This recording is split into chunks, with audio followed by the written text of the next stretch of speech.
रियासत तेलंगाना के सिद्दीपेट व अक्कन्नापेट में आरटीसी बस ने दो बाइक पे सवार अफराद को टक्कर मार दी।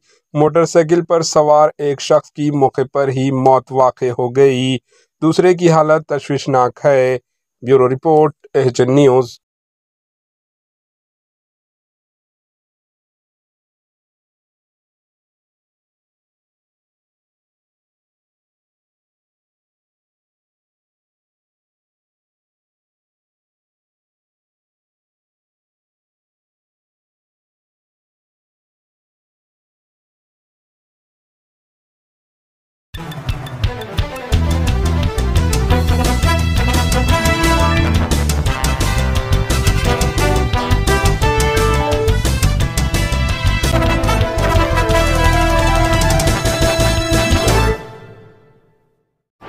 एचएन न्यूज़ को लाइक करें, शेयर करें और सब्सक्राइब करना ना भूलें।